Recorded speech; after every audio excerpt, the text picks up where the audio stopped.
cuidado e negócio, às vezes você até pode contratar, mas a responsabilidade você não contrata. Eu entendi, mas Então, a minha o que você- pergunta eu é gostaria- direta, pai. Se eu Você, tivesse, eu gostaria de cuidar na minha casa. Pode ser menor. é isso que eu quero Mas saber. minha Então, mãe, essa mãe perfeito. também não gostaria jamais de ir para casa de Você filho. não quer ir para. Não, você Não. quer ter a sua casa Porque com alguém cuidando lá lá na na sua casa. casa, nem que seja os filhos Não indo lá, interessa. ou uma cuidadora, ou alguém, seja o um que home for. care. Isso. Você quer ficar dentro da sua casa sendo seu cuidado espaço. lá do espaço onde você, Bom, você tem- se encontrava quando aconteceu a Você arruma, enfermidade. mesmo que não seja, mas seja um espaço próprio. Tá, um espaço próprio. Porque ele Ok. fica impessoal. Quando você vai, igual, por exemplo, minha mãe, a Tavera ficou muito chateada e eu também não achei que era legal. A gente achava melhor se minha mãe tivesse continuado com o apartamento dela, Sim. para que os filhos pudessem ficar lá.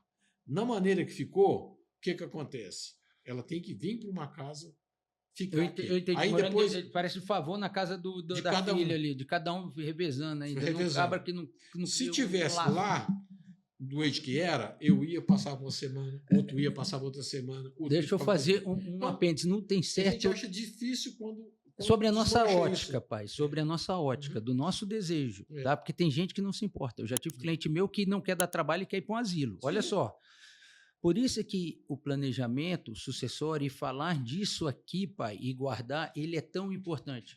Porque não é o desejo da sua irmã, não é nada. E essa sua resposta não é o meu desejo, ou da Thaís, ou do Thales, ou da minha mãe. Eu estou perguntando para você, é o seu. Sim. O da minha mãe, eu vou perguntar para ela para saber. O meu, eu vou manifestar. O meu até é diferente. Uhum. Então, o planejamento sucessório, pai, quando eu digo que não tem a ver só com a parte patrimonial e herança. Você está entendendo que a Sim. manifestação da sua vontade, isso é honrar você? Eu vou te honrar como após a morte? É no mínimo mantendo aquilo que você sabe. E se eu não sei, se a gente não tem uma conversa como essa, e você em casa, eu acho que tem que ter esse tipo de diálogo que a gente está aqui com seus familiares, com seus pais, seja até sua esposa, filho, avô, é exatamente sobre isso, pai.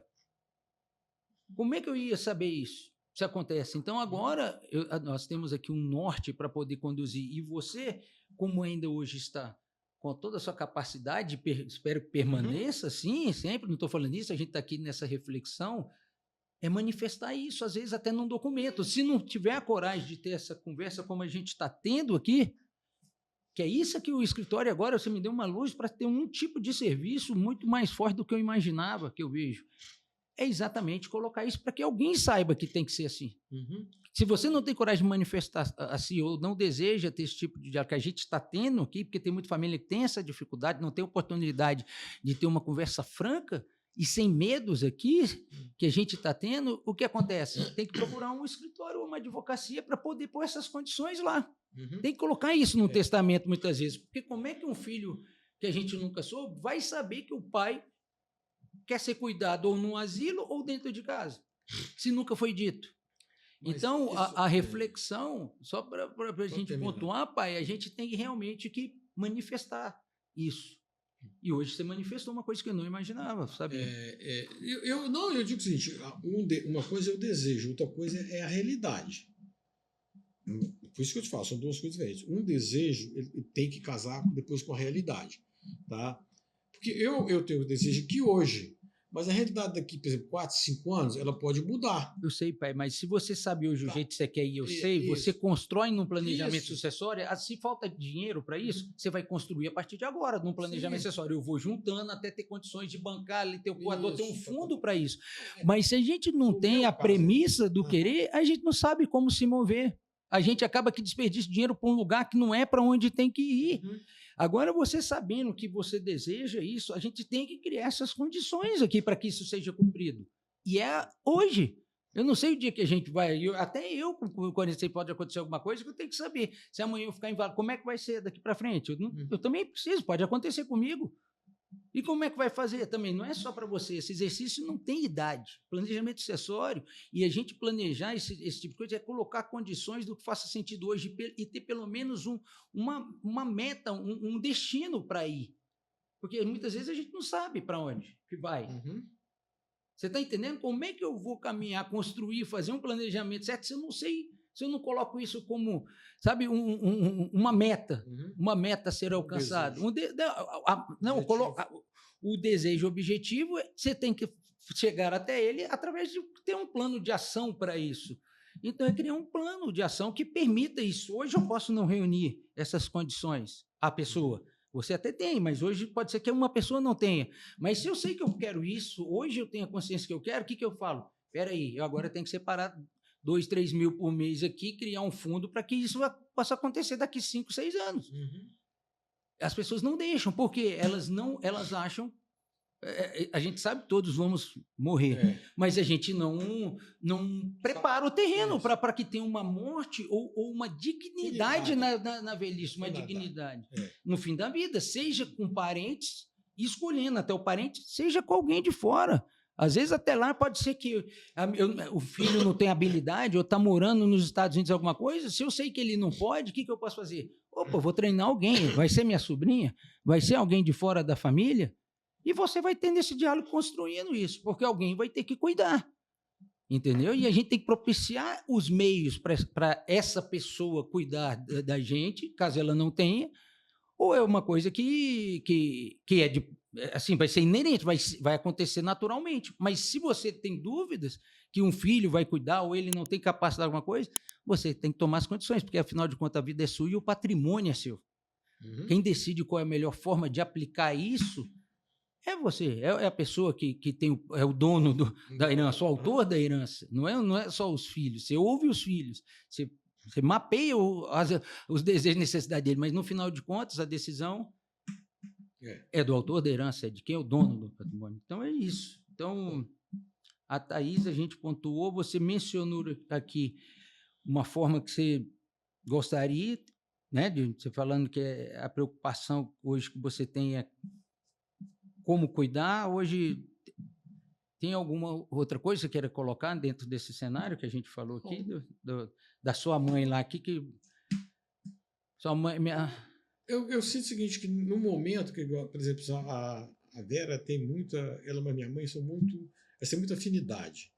Ela sempre... Minha mãe, nesse ponto, a Vera... Não sei porque a Vera ela é muito hábil, assim, para tratar todo mundo. Todo mundo adora sua mãe, porque ela é muito educada, muito fina. Ela serve todo mundo. A vida dela é família demais, até demais. Então, e ela é prestativa. Sua mãe não tem mil média. Eu até sou meio preguiçoso, mas sua mãe não é. Aí, então, eu sinto que nesse momento... Aí eu não tenho, a expectativa dela é muito alta, já que ela é tão prestativa com os outros, ela fica com medo de não ser, no mínimo, igual a ela com ela. Isso. Mais ou menos isso. Nossa, aí o que acontece? É verdade. Hoje, por exemplo, minha mãe, eu gostaria, por exemplo, agora, nesse momento, se eu tivesse condição, tivesse uma pessoa, não tenho uma secretária, eu gostaria de trazer minha mãe para ficar uns dias comigo. Mas me falta, nesse momento, as condições físicas, não é financeira, não. É física minha, não minha, mas da sua mãe, que ela é mulher, então não tem como. Se fosse um pai, até tinha jeito de trazer. Mas uma mãe depende de outra mulher. Quem que vai? Porque tem que tomar banho, fazer banheiro. Então, há necessidade disso. A minha mãe não tem uma cuidadora que pudesse sair e andar. Tem a irmã, tem a Thalma, que está vivenciando isso. Então, a Thalma tem levado isso Mas a tia Mairone também fez isso um período. Vai alternando. Mas está alternando. Agora, por exemplo, a Thalma teve que viajar, foi o Tajiba para lá, cada atividade, está lá na Mairone. Então, eu queria ter uma pessoa que pudesse me ajudar com a sua mãe, para que eu pudesse ter mais tempo de ficar com a minha mãe. Então, um cuidador ou uma pessoa capacitada para isso. Para arrumar isso, porque... pessoa externa da família, né, no caso. Pessoa... Eu tenho falado, até esse dia mesmo me ocorreu uma coisa, eu vou ver depois, porque a Thalma, às vezes, ela sobrecarrega, porque é uma pessoa idosa... Com certeza, dá trabalho. Dá preocupação no trabalho diário, de ter que estar junto, ter que dar remédio, ter que fazer tudo. Minha mãe é muito esperta ainda em umas coisas, mas... Tá lá, você tem que ficar junto, tem medo, cai, machuca, então tem muito cuidado. Então eu estava falando, Vera, de repente eu vou ver se acho aqui em Brasília, o dia que eu quiser, porque da última vez eu trouxe a Val. Então eu vou ver se eu acho mesmo que precisa trazer a Val, precisar de uma pessoa aqui que possa ficar mais cedo, vai embora de noite dormir, para ficar pelo menos uma semana, 8 dias com ela, para às vezes a Thalma ter um pouco também de descanso. Tá? A gente já falou muito insight, pai, aqui, muita coisa. Esse é um episódio depois, eu vou me debruçar para saber colocar em prática não só tudo que foi dito aqui com relação à nossa família, mas pôr isso para ajudar outras famílias. Né? O conteúdo foi muito rico aqui e surgiram alguns temas aqui que eu anotei e que realmente foi muito gratificante, deu muita luz. Mas se eu tivesse que... Deixa eu concluir aqui com mais 2 perguntas. Uma delas, antes de deixar você falar, o que eu fiz na minha vida, uma das coisas assim que fiz que mais te deu orgulho? Tiago, uma das coisas é muito difícil você nomear uma coisa. Mas o que mais está agora no seu coração que eu fiz nos últimos anos que te deu mais... Não, o que eu não digo orgulho, o que foi mais gratificante para mim foi você ter mudado agora. Mudado significa quando eu tive um encontro com Deus. Isso. Por quê? Então, porque o seu nível, o caminho que você estava, a gente era sufocante para nós, o pai e mãe. Só para quem não sabe voltar a falar, eu estava vivendo muito dos prazeres carnais. Noitada, torrando dinheiro com mulher, bebida, grana financeira, torrando meu patrimônio com coisas que não valiam a pena. Eu fiquei isso muito tempo, principalmente depois, né, de um período. Então isso é uma coisa que foi a superação, superação desse momento. Abandonar vícios. Vício e tudo mais. Porque as outras coisas, toda a vida você foi um cara que a gente tinha orgulho, não era só eu, você vê que seus avós sempre eram orgulhosos de você, porque você criou uma independência nova financeira muito grande. E até pode ter sido também um veneno. Foi. Eu falei sobre isso em outro episódio já. Então, isso aí você pode ter bebido disso, isso aí foi intenso e acabou trazendo, em vez de trazer uma bênção, foi uma coisa negativa para a sua vida. Porque estava muito novo ainda para viver. Não tinha maturidade para ganhar o que eu ganho. E isso acontece com todo mundo. Todas as pessoas que não têm maturidade, por isso que o crescimento paulatino é melhor. Mas isso passou.